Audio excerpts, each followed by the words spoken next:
Iya, Pak Roni, tadi dikatakan mengenai evaluasi dari pihak kepolisian, apakah perlu Pak dibuka ke publik siapa kemudian penyidik di balik 2016 pada saat itu dan sekarang seperti apa? Karena kalau kita lihat dari hasil DPO saja mengeluarkan 3 DPO untuk penelusuran dari hasil putusan yang dari majelis hakim, Ya. 2 fiktif, 1 dikeluarkan DPO, tapi 1 pun itu salah. Nah, apakah perlu Pak dibuka kemudian penyidiknya, apakah memang bisa orang yang sama pada saat dulu 2016, saat ini memegang kasus yang sama?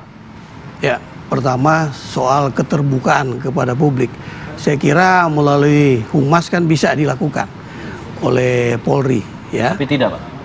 Ya, ini tentunya kita berharap bahwa Bapak Kapolri bisa memerintahkan Kadif Humas menjelaskan tentang apa yang tadi diharapkan tadi. Kemudian yang kedua kaitan dengan Penyidik. penyidik. Penyidik yang sama, apakah bisa memegang kasus yang sama lagi padahal sudah terbukti bahwa hasil penyidikannya waktu itu ada kesalahan? Ya, kalau saya sebagai Kapolda, ya, karena ini kewenangan penyidikan kan ada di Polda Jawa Barat, ya, tidak diambil alih di Mabes Polri. Iya. Saya kira saya punya pengalaman ketika Kapolda Bali tahun 2015 menangani kasus yang korbannya seorang anak perempuan, Angelin. Bagi saya, tentu Kapolda bisa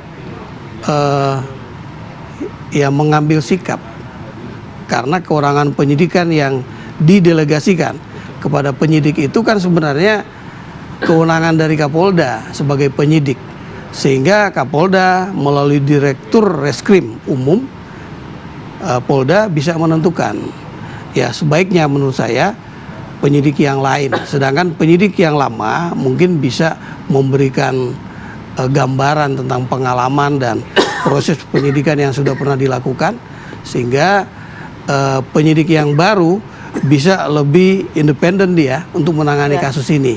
Ya, saya kira seperti itu. Kalau Pak Roni juga melihat kan sempat disampaikan juga oleh kuasa hukum dari Saka Tatal yang menyatakan bahwa ada prosedur penangkapan yang pada saat itu juga tidak komprehensif gitu, tidak dilakukan dengan benar lah paling tidak. Nah, Ibtu Rudiana juga salah satu yang dilaporkan ke Barreskrim Polri saat ini. Nah, artinya pada saat itu kalau menurut dari pantauan Pak Roni sendiri, ini prosedurnya ada tidak yang dilangkahi atau kejanggalan-kejanggalan tertentu?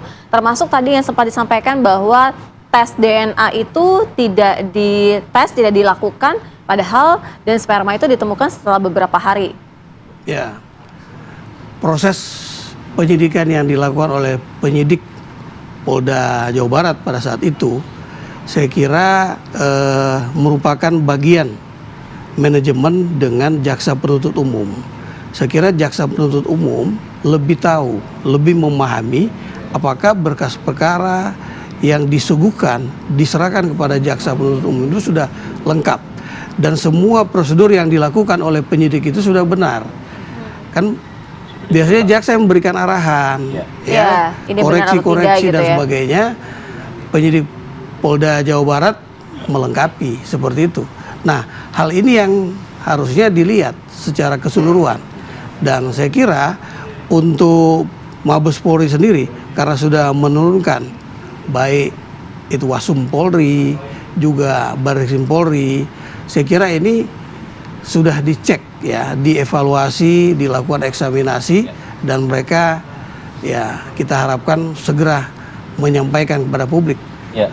Bicara masalah evaluasi sistem peradilan, tentu tidak hanya polisi saja yang kemudian mendapat sorotan, tapi kemudian ada jaksa dan juga hakim yang hasilnya kemudian harus disorot juga. Nah, Pak Prof Gayus, kalau kita lihat bicara masalah evaluasi, tadi dikatakan Pak Ahyar juga, apakah ini evaluasi ini akan bisa berimplikasi hukum terhadap hakim dan juga jaksa yang pada saat itu memberikan putusan pada situ hakimnya, jika kemudian PK ini diterima, PK ini dikabulkan?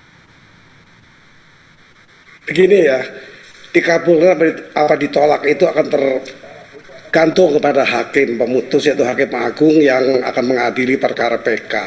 Tapi Hakim Agung kan dibatasi juga dengan aturan-aturan, yaitu wilayah-wilayahnya.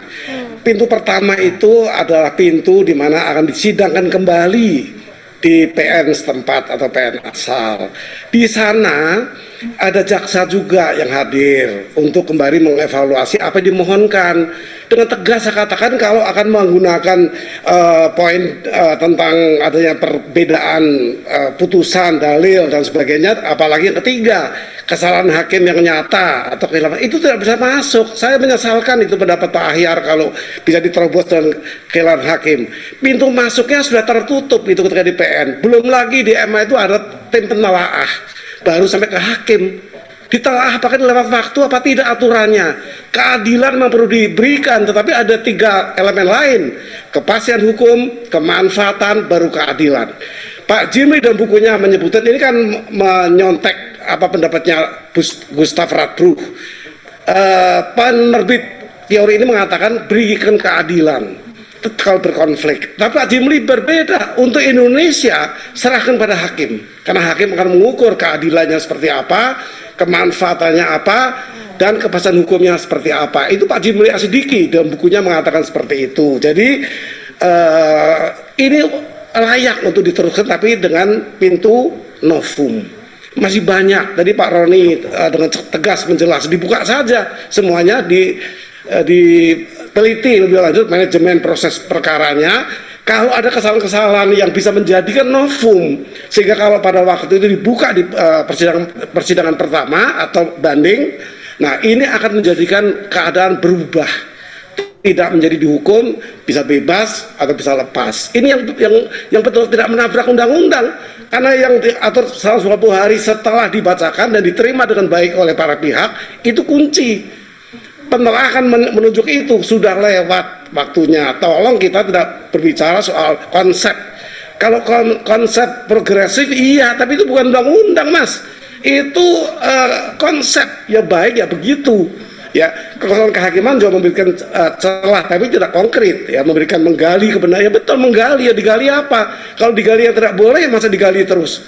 Artinya hakim akan terbatas. Nanti kalau ada penelaah, ada pintu masuk di PN, itu yang digunakan. Bagi saya yang paling kuat adalah novum. Ini memang bisa diajukan. Berbagai novum saya ikuti, ya, ditemukan besi dengan daging misalnya, berarti itu ada kecelakaan dan sebagainya. Jadi bagi saya kita harus memberi penerangan publik, bukan yang konsep, tapi apa yang ada, yang digunakan oleh hakim. Kalau mau menyalahkan hakim. Demikian. Baik, Prof. Silakan Pak Ahyar, tanggapannya apa yang disampaikan Prof. Hanya pintu novum yang terbuka untuk novum yang paling kuat. Bukti-bukti lama sudah tertutup pintunya. Iya, itulah kan kembali lagi, apakah hakim ini berpikir progresif atau tidak?